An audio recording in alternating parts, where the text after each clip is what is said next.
Welcome to the Your Courageous Life podcast, where we discuss psychology and tools to help you create better habits, cultivate discipline, and live with courage, aka grit and emotional resilience.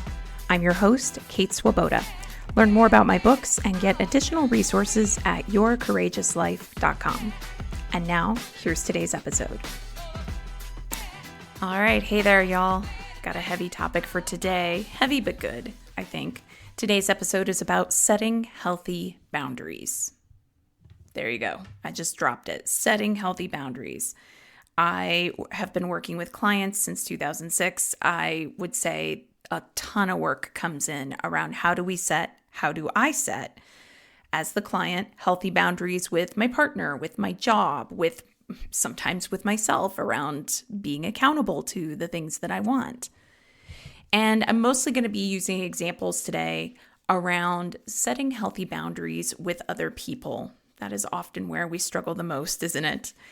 And I want to start out today's episode by quoting Iyanla Vanzant, who once said that setting boundaries is like drawing a line and saying, beyond here you will not come, and beyond here I will not go. I mean, look at that. That is direct and to the point. Beyond here, you will not come. Beyond here, I will not go. I thought it was a really beautiful image to kick off today's podcast lesson. I always think of myself as, I know I'm a podcaster, I know I'm an author, but I always, a coach, I always feel like there's that teacher part of me. I want to take a concept and I want to try to break it into its component parts and then use examples and teach. So that's kind of a podcast / lesson we've got going on today, because I'm actually going to highlight the structure of a boundary. And I'm going to give some examples with that today. You have to know what the line actually is, what the boundary actually is. And you have to know what it looks like if other people cross the boundary line. And you have to know what it looks like for you to cross the boundary line. And all of this stuff gets very nuanced in surprising ways. So let's dig into it. I'm pointing out these three components because when you don't know what your own line is or the boundary is, and if you aren't clear on what it is for you to cross a line yourself or for what it looks like when others do, the universe has a very weird way of finding all the loopholes for you. Any parents will understand. And back in the days when I was a classroom professor, I found this out really fast. If you did not state the guidelines of an assignment very, very clearly, students would always find the loophole. Well, you didn't say explicitly that we couldn't XYZ. It's not on the essay assignment, so I thought, parents, I know you go through some level of this too. So in real life, though, most people are not teachers. In real life, the universe finding loopholes might look like you told your partner that you needed your partner's help watching the kids on Thursday nights so that you could attend a class or meet up with your girlfriends or go out. And then you get home after bedtime, and two of your kids never had dinner or went to bed, and the third also needs a bath. And now it's past bedtime and the kids are exhausted and having meltdowns. And what you meant when you asserted the boundary was, hey, watch the kids, meaning do all the things that I/we normally would do to have them bathed and in bed at their usual time. But what your partner heard or chose to believe was, yeah, keep the kids alive while mom's at her class. Very bare minimum, right? Or to give another example, let's say you ask your mother-in-law to please stop dropping off stuff that she finds at Goodwill at your house. You've got enough stuff, you're absolutely sure. But then she comes by again and drops off a sweater. And when you try to remind her that you've already said you have enough stuff, you appreciate it, you love her intention, all of that, she says, yeah, but the other day you were talking about wanting a new sweater.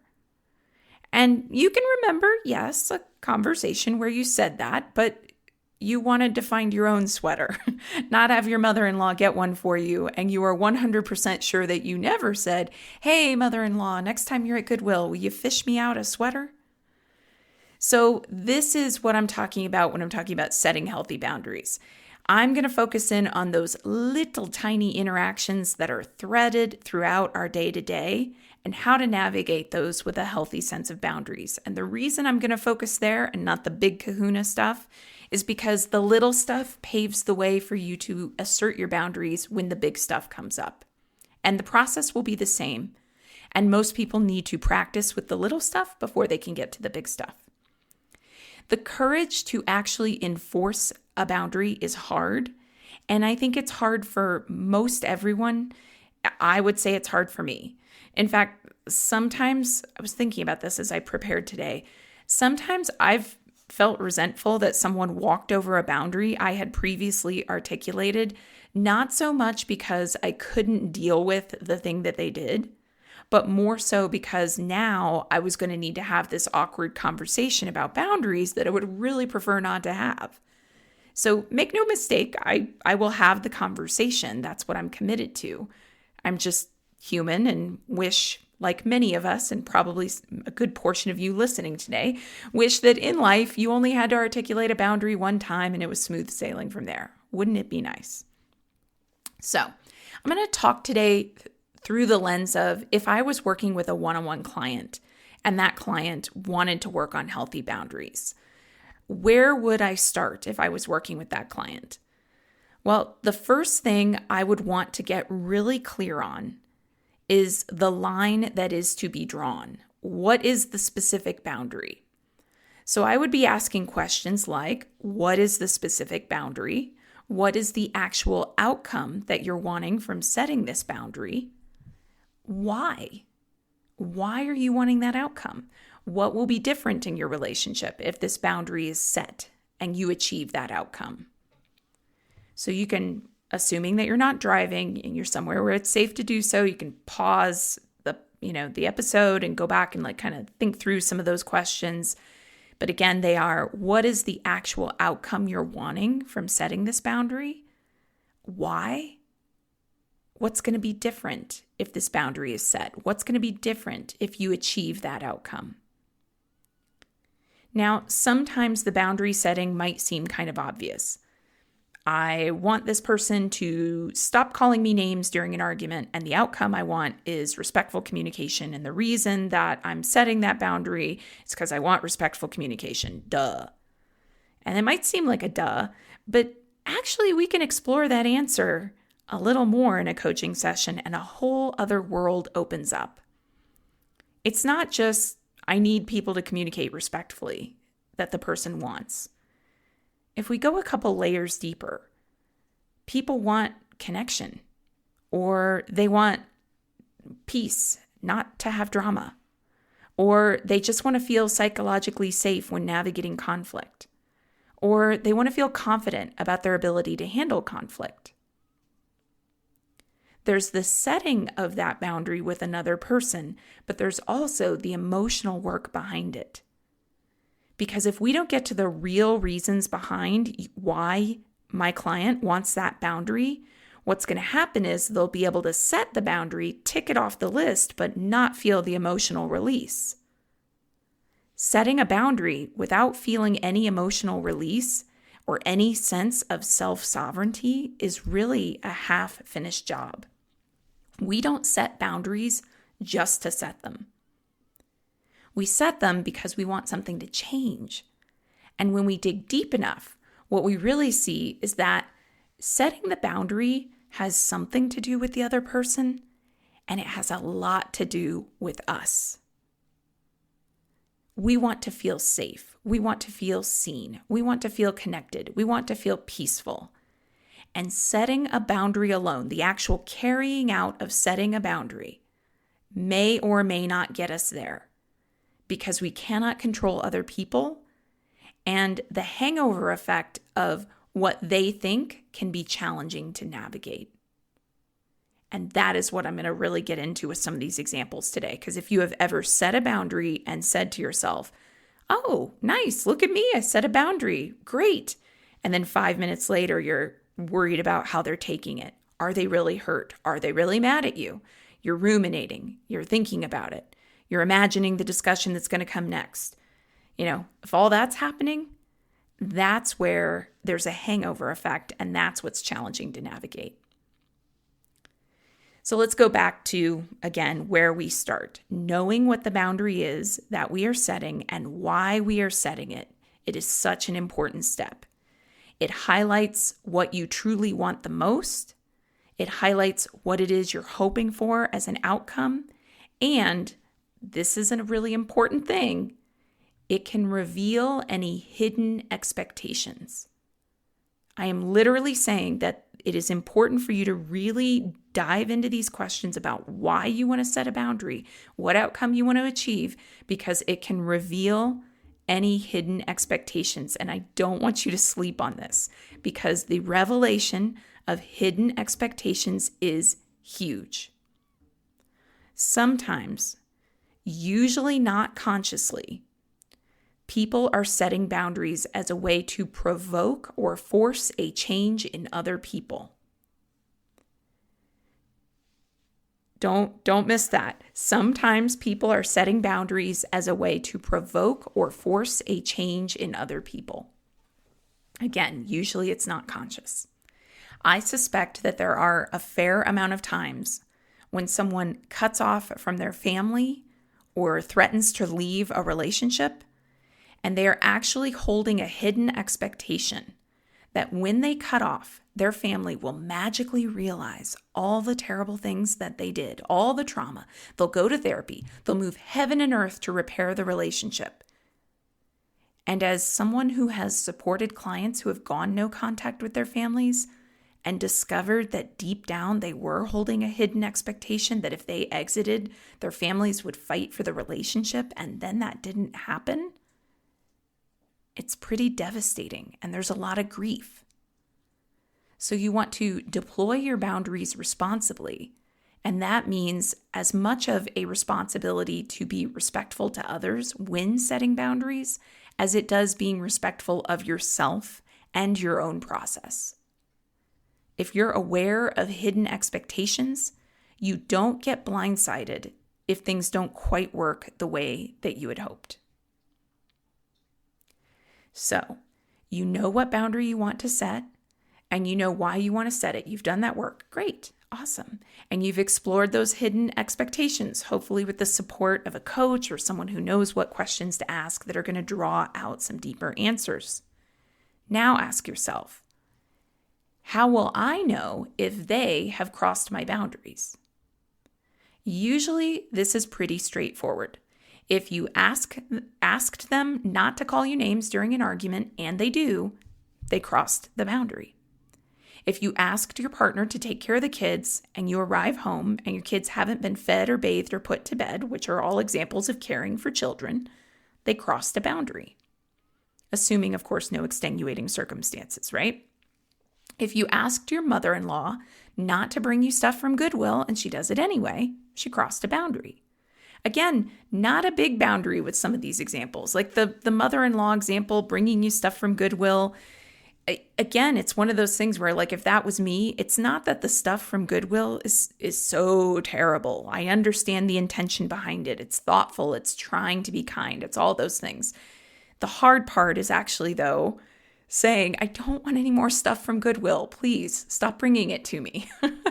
And then feeling like, how do I embody that? And how do I handle it if she's upset? By the way, that's a hypothetical example. I have no idea if my true mother-in-law listens to this podcast, and I just want to make sure I'm really clear that if she does, she's not over there thinking, Kate, I have never brought you anything from Goodwill. What are you talking about? It's a totally hypothetical example, I promise. Hi, Jane. All right. So why do you need to articulate setting healthy boundaries? Why do you need to actually articulate it? You need to say it out loud. You need to get really clear. Because you need to do so clearly, and because it takes practice. You need to actually state, do not call me names when we argue. Or, I'm asking you to take care of the kids just like you would if I were home for the evening, meaning they are bathed, fed, and in bed at the usual times. Oh, thank you for thinking of me, but I do not want any more items from Goodwill unless I request them. Whatever the boundary is that you want to establish with someone, you need to practice stating it out loud multiple times. Why? Because when the stress is up, and stress is fear, we usually resort to one of our fear patterns. And by the way, if you don't know this concept I'm talking about, if you don't know your particular fear pattern, I can help you with that.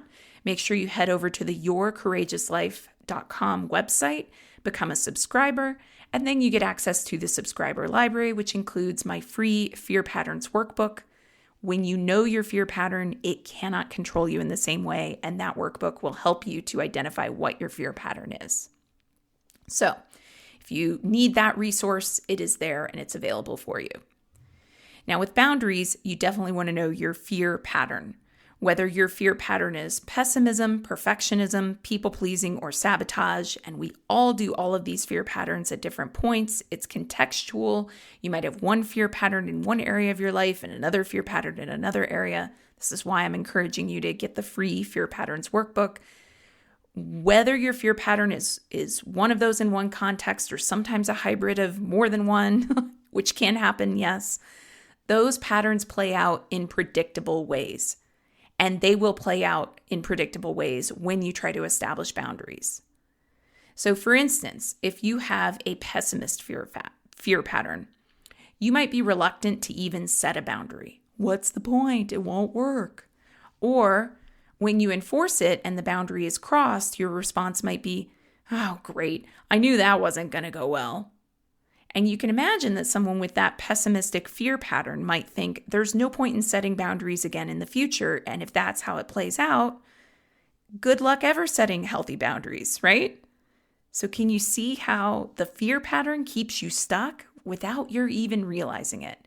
The fear pattern reinforces the fear or stress, whatever you want to label it with, and operates largely undetected until you realize what it is and what it's doing.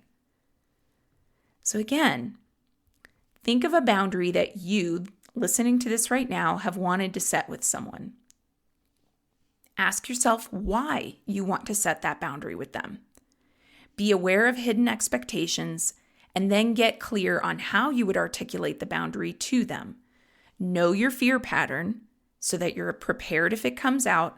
Practice articulating the boundary with a supportive person like a coach, a friend, whoever you use for support, so that you are prepared to actually articulate it at the moment when you need to, when stress will be heightened, because you don't want to do a U-turn and then not actually articulate it. That brings us to the last question that you can explore.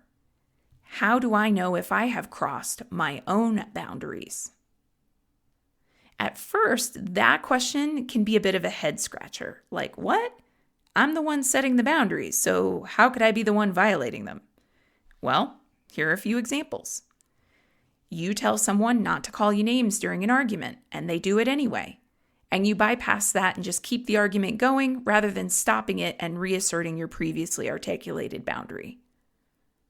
In that moment, you violate your own boundaries because you got out of integrity with yourself.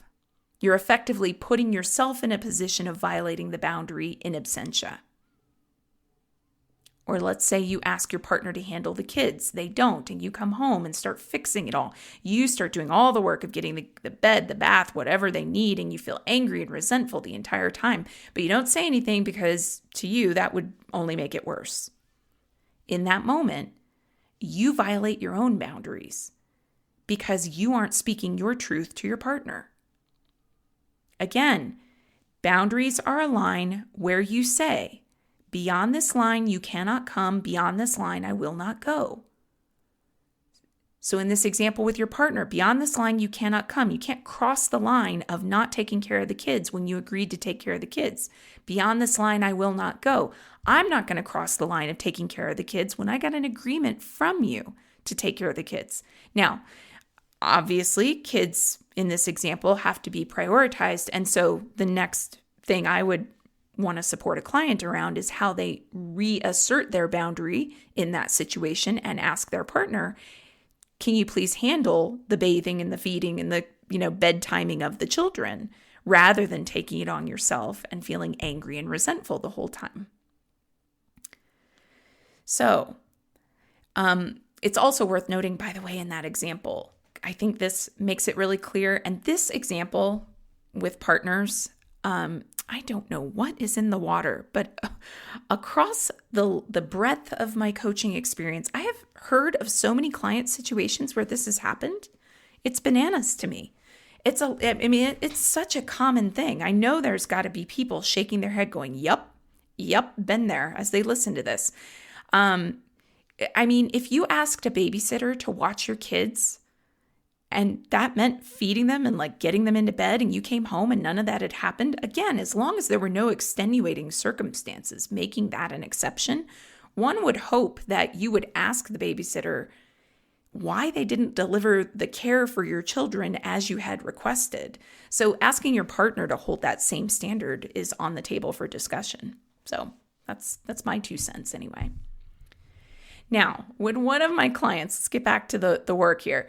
I'm getting on a little soapbox about that because I've just seen it happen so many times. It's bananas to me. But when one of my clients starts articulating what they actually want as an outcome of setting a boundary, and when we dig deep enough, then we get to explore a question that gets to the heart of boundary setting. Who do you need to be to embody this boundary?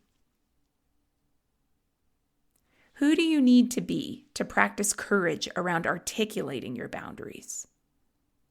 Who do you need to be to practice the courage to speak up when someone crosses a boundary? Who do you need to be to practice the courage to hold your own boundaries and not let yourself be talked out of them?